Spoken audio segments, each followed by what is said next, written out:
Hello, I'm Rudy Volkmann, and I'm here with another video that I've made for my friend Sarah Cass for her use at Cyrano's place on her website. Today's topic is the landing of the front foot and front leg in the lunge. Now, a lunge is a highly complex set of coordinated individual actions, and the landing is worthy of particular scrutiny. It's really a very simple concept, but a lot of things can go wrong. To begin with, after a correct snap or kick of the lower leg and the front leg, the landing should be with a straight leg on the heel.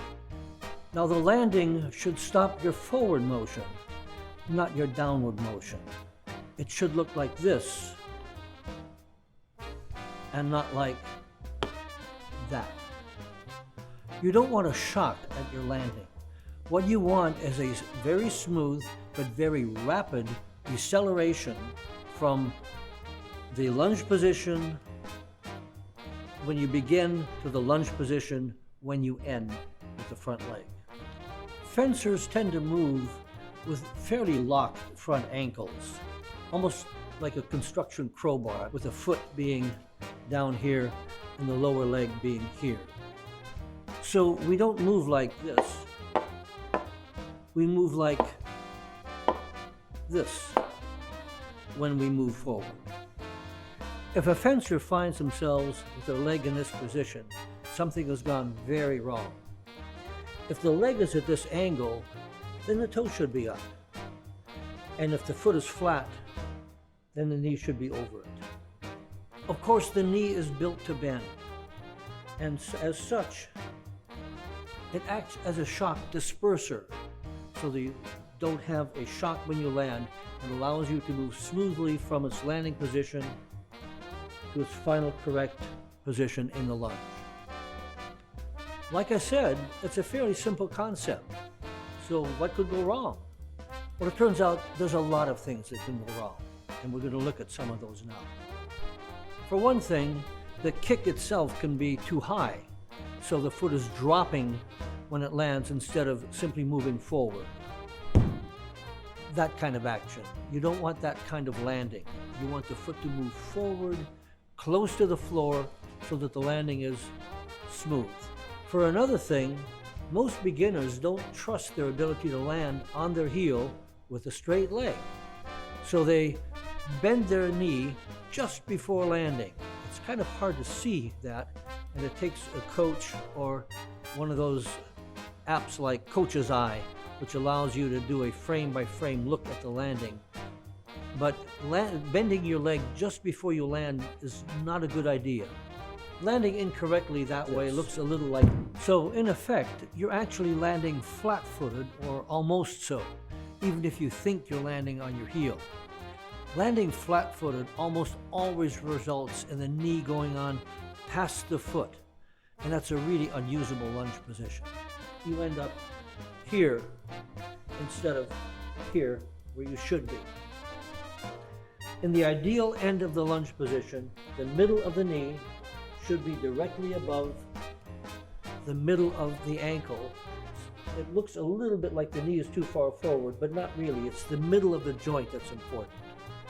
The most common problem, though, is letting go of the ankle so that the foot flops forward instead of dropping the foot slowly while the knee goes over it. So you, in effect, have that kind of thing. You can actually hear it when it's done wrong. You'll hear two impacts, the impact of the heel and then the impact of the foot as it goes flat. The worst thing you can do is to let the foot drop and then come to a stop, leaving the knee behind the foot and leaving the knee to absorb all that shock. This puts a great deal of shock on the knee. The knee is built to bend, not to slam to a stop.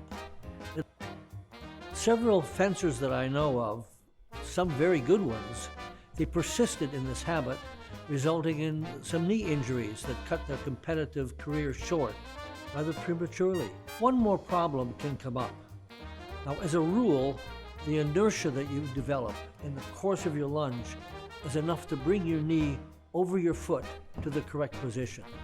But sometimes it doesn't, and you have to use the muscles of your back of your leg, your hamstring muscles, to pull yourself into the correct position.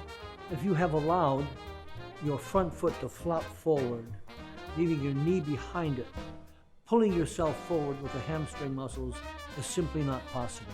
We're not built that way. And additionally, most people's hamstring muscles are not very well developed. We're built essentially to push our lower leg forward, not to pull it. It's a very much unused set of muscles. So now we're in my locker room, where I also have some weight training equipment. And if you have access to something like this, you can both test your hamstring muscle strength and you can help develop it a little bit. I do need to caution you that if you're going to do weight training and you don't know anything about it, you probably want to check with a professional instead of just setting off on your own. Weights can be very good, weights can be very bad. So to begin with, this is the position that you probably are familiar with. Most fencers have fairly well developed quads, and you find that you can do a lot more weight than most of your friends who are not fencers. With your legs under, you're lifting the weight, and that's for these muscles here.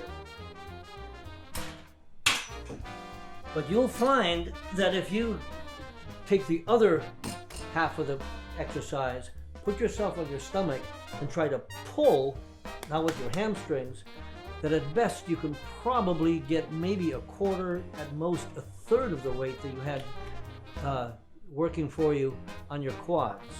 And it should look like this.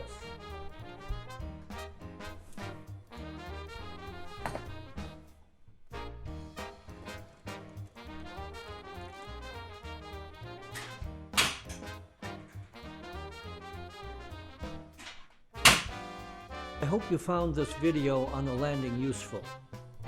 Without a correct landing, it's very difficult to get into the correct final lunge position, and unless you're in a good final lunge position, a really effective recovery is not possible.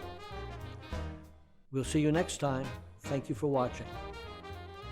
I hope you enjoyed Rudy Volkmann's explanation of how to land your front foot.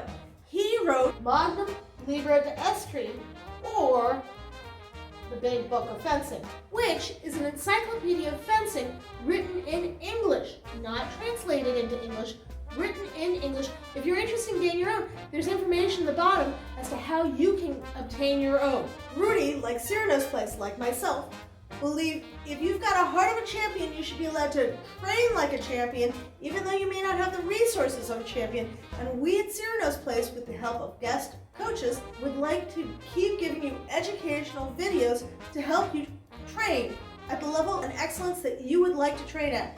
And we encourage you to be a patron of Cyrano's place through our Patreon page. The link is below. For as little as $2 a month, you can help us continue to bring educational videos to you and everybody else in the fencing community. So please subscribe, please like, please share, and consider becoming a patron of Cyrano's place. Until next time.